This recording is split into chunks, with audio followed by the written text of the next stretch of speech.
個世界不停咁改變，咁所以咧唔好太擔心。OK， 其實佢哋係驚輸咧，驚失敗咧，其實咧係唔係為自己喎？你知為邊個？最緊要自己開心。OK，咁啊，所以要多啲同家長去溝通嘅，係啦，好冇？大家要保持樂觀、開心嘅心態啊！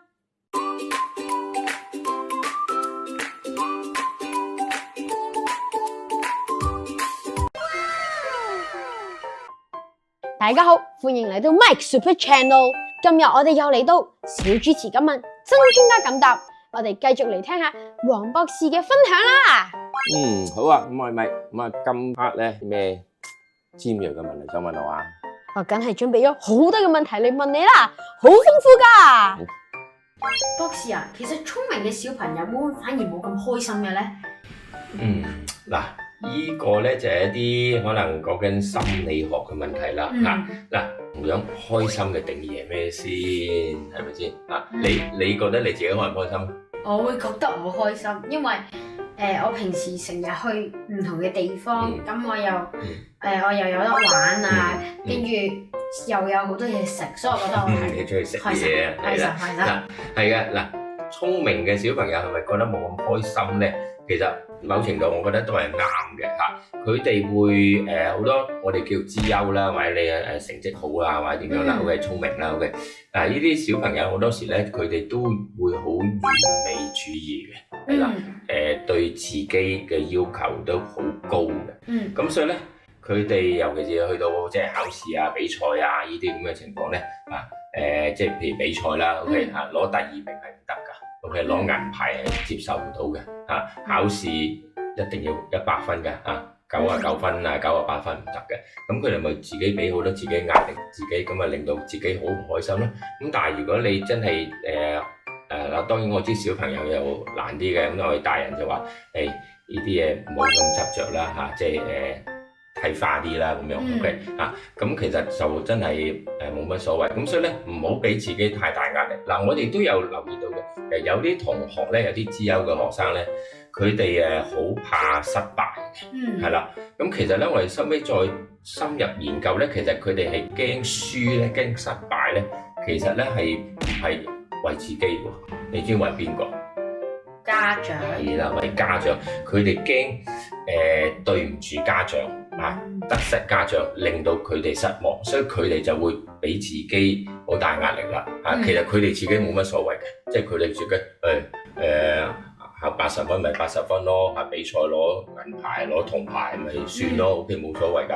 咁但係家長咧，某程度咧，嗱家長又未必話直接同佢講，喂你一定要咁。但係啲同學某程度可能自己覺得如果做唔到咧，就好似即係得罪咗，或者即係對唔住啦，同家長對唔住啊。咁所以我覺得即係家長同小朋友咧都要喺呢方面溝通啲嚇。咁所以咧尤其是啲叻嘅資優同學咧唔好睇得咁重呢個叫做即係成與敗啊 ，OK 係啦，唔好睇得咁重成與敗，唔好睇得咁重嘅分數 ，OK。咁我覺得自己做好自己嘅本分就得啦嚇。咁讀乜嘢科目啊，或者第日你大個啲可能都會諗啦 ，OK 我諗最緊要自己開心 ，OK。咁所以要多啲同家長去溝通嘅，係啦，好冇？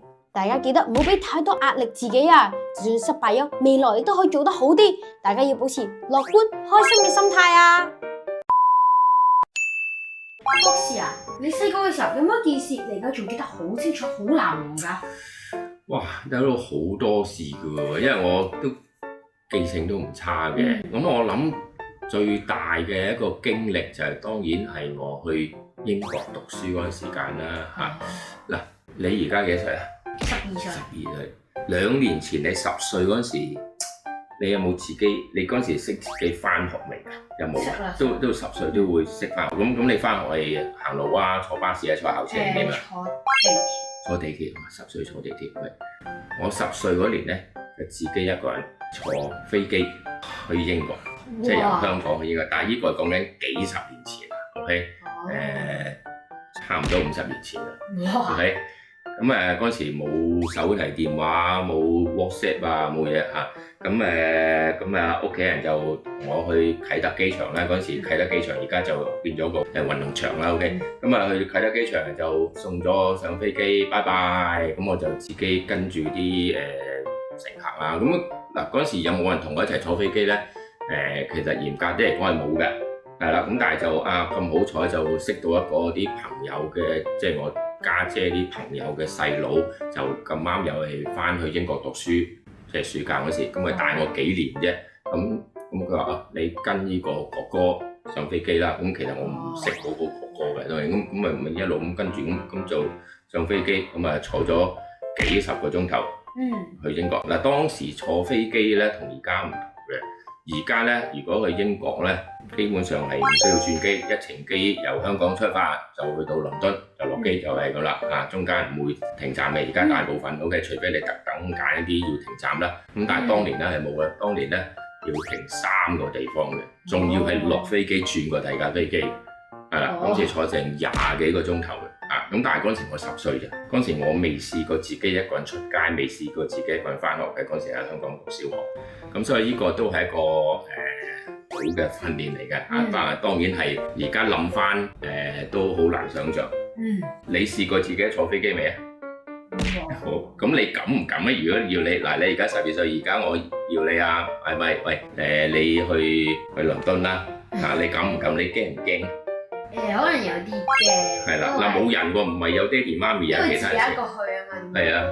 係啦。仲要搭飛機搭咁遠。係啦咁所以嗰次我諗都係一個好難嘅經歷嚇，即係我話我之前係返學都會有人湊嘅，OK 係啦，即係有人帶我行返學啦，嗰陣時唔需要坐車，OK 咁出街唔會，咁但係自己10歲就咁坐飛機咧，都係一個好難嘅經驗，而家好難想像。咁呢件事點影響到你之後嘅人生啊？其實諗返咧，就係我好多時而家遇到啲好難做嘅嘢，好大嘅問題，好挑戰嘅嘢，我就會同自己講：黃金耀，你10歲嗰時做一件基本上係好難想像都做到嘅嘢，咁而家有啲咩難到你啊？咁樣，咁所以咧，我諗呢樣嘢就俾我去勇於去接受啲挑戰啦，係嘛？如果遇到困難嗰時，我會同自己講：你10歲都做到，咁你而家冇人做唔到㗎，係咪先？大家記得，當你遇到一啲好困難嘅問題，鼓勵下自己就得㗎啦。博士啊，你之前點樣知道你到底係想做啲咩嘅咧？呢個問題咧都真係問得好。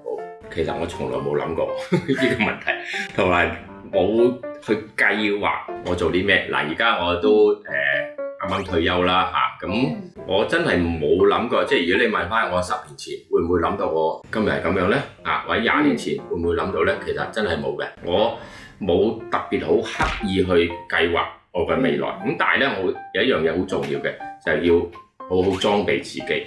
係啦，咁點樣好裝備自己咧？嗱，盡量有興趣或者一啲你唔係太有興趣嘅嘢，都要去學下，去知道下，去涉獵下。係啦，嗱，譬如好簡單，我講個例子啦。譬如我要去對面嗰個山咁樣 ，OK，咁呢個就係我目標啦。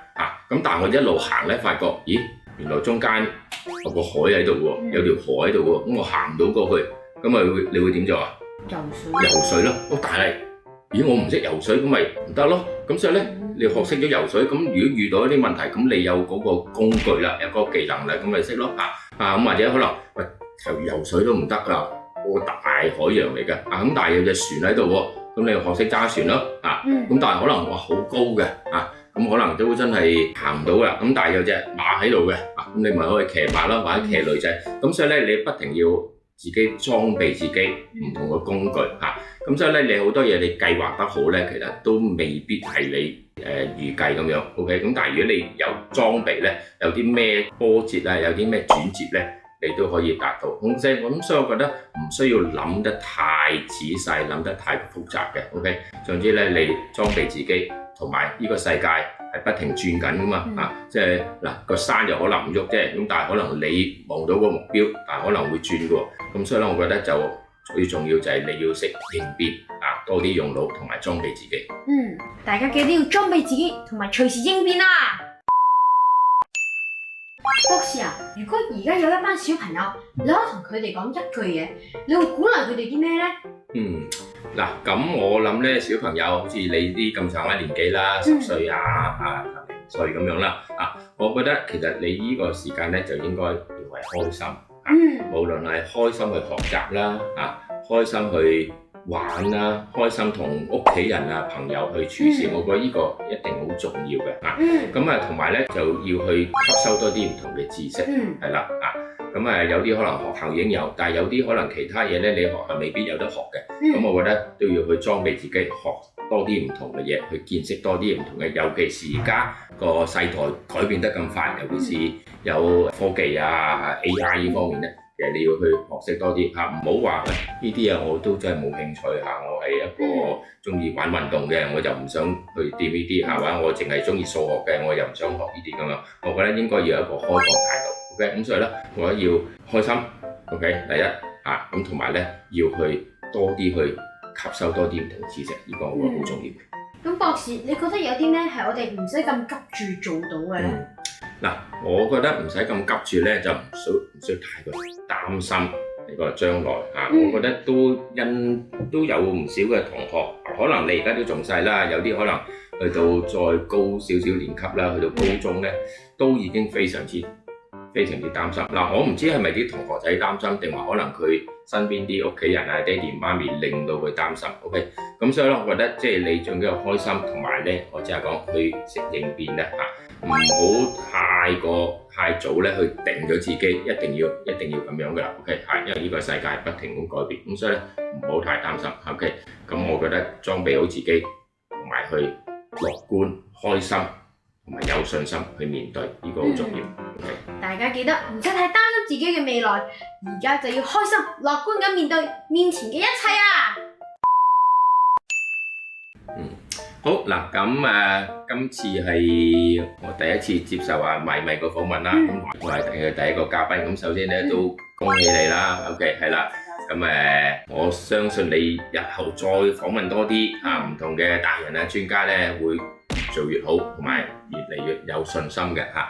咁今次條片咧，我知道米米都希望好多小朋友會睇到啦。咁當然我估家長甚至老師都會有機會睇。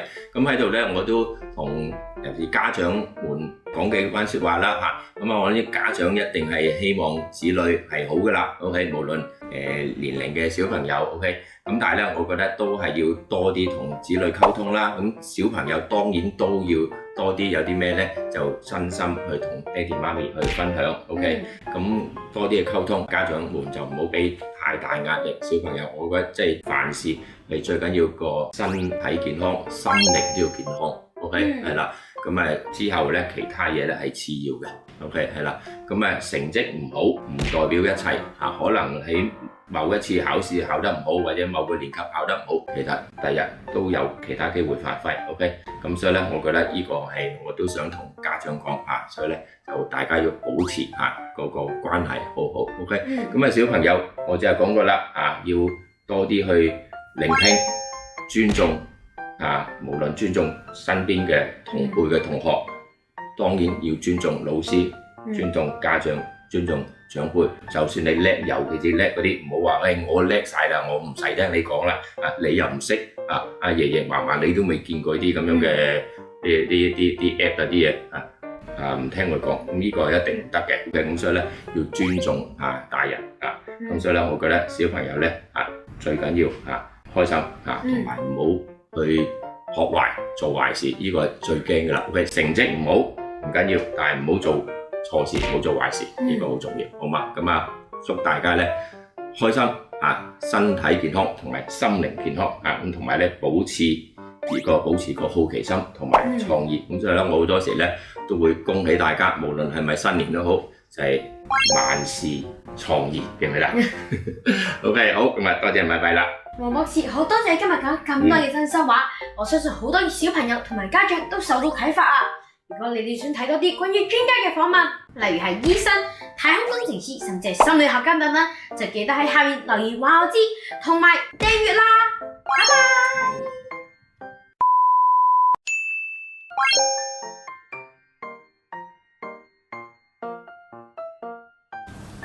呢本書係幾時？舊年寫。係舊年寫嘅。咁呢本書就叫做《八大行星武功大決戰》。咁封面就可以見到咧，係有8粒行星嘅。咁呢度有我知用 AI 自己製作嘅自畫像啊。咁呢入面嘅文字同埋圖畫都係用 AI 自己創作嘅。而排版咧就係爸爸媽媽幫手整嘅，係啦。哦，咁所以你寫完呢本書咧，就去嗰個拎住嚟參加比賽啦。係啦，係啦。呢本書咧就有每一個星球對應嘅最強武功，例如喺火星上面咧，用降龍18掌係最勁嘅。咁我每一個星球都有對應嘅最強武功。水星係一個好極端嘅世界，咁佢朝頭早咧可以去到430度，夜晚就驟降到-180度，熱脹冷縮會令到好多嘢都可以爆嘅。咁降龍18掌點解最勁？係因為勁到咧唔係靠空氣傳播都可以有好大嘅衝擊力。咁呢個咧就係金星啦，金星就係九陰真經啦，因為九陰真經咧佢內功調理完之後內功好深厚，咁就可以抵抗到佢個極端高溫，咁就令到個身體唔會咁弱，係啦。你見過金星未？喺個天上面。天上面之前好似喺一啲活動嗰度見過。金星其實好容易睇啊，尤其是冬天。金星咧通常咧太陽落山前後度咧，你就會見到噶啦。譬如好似冬天，譬如可能6點鐘落山，咁你6點你見到喺太陽喺西邊咧，你見到粒特別光，係特別光，係第一粒係咁光，嗰粒就係金星嚟嘅。係啊，咁所以金星係好容易睇到嘅，因為佢係基本上佢係太陽以外同埋月球啦，當然 OK 最光嘅一粒星體嚟嘅，係用啦，好容易睇到嘅，基本上係你近視都睇到嘅，係啊，咁所以好容易睇到嘅金星，因為佢最近我哋地球嘛，除咗月球最近啦，咁啊第二近就係金星，咁啊太陽就光嘅原因就係因為佢好大同埋佢發光 OK。嗱，咁呢本書咧就係我大約2018-19年嗰時寫嘅咁因為嗰陣時就啱啱喺即係香港推行咗 STEM 教育啦，喺中小學咁所以咧我就嗰陣時就寫咗一本書。咁其實咧本書就唔係設計俾你哋小朋友睇，係啦，就係俾家長同埋老師睇，就係點樣去啟發孩子對嗰個創意思維咁所以咧呢度有好多技巧咧，俾家長啦同埋老師咧去點去栽培一啲即係創科各方面嘅一啲同學仔啦咁我諗其中一樣嘢你記得你喺我個課堂度學過啦，就係呢個創意7招嗰個創意思維嘅 SCAMPER 嗰個方法咁呢個咧仲記唔記得點樣用啊？記唔記得？我印象最深刻就係嗰個combine，就係一樣嘢同一樣嘅組合。係啦，呢個我覺得係最好最易用個個都明㗎啦。OK， 就係將兩個概念或者兩種物件啦將佢組合埋一齊，變做一種新嘅方法或者一種新嘅物件。咁你有冇用過 combine 呢個去諗過啲咩嘢出嚟？我之前我咪有一本書叫《八大行星武功大決戰》嘅，就融合咗金庸小說入面嗰啲武功同埋八大行星呢樣嘢。英文咁所以呢個咪好有創意咯，係咪？咁所以我一睇到你本書咁有創意嘅，可以將兩樣好似完全冇關係嘅嘢可以擺埋一齊。咁呢個就用 SCAMPER 呢個創意7招嘅第2招。就用得好啱啦，組合法咁非常之好咁所以我好多時咧，以前教書都嘅，唔係淨係用喺做研究做發明做創科，其實呢個創意7招咧用喺好多地方，包括喺文學上都可以嘅，係啦，好非常之好。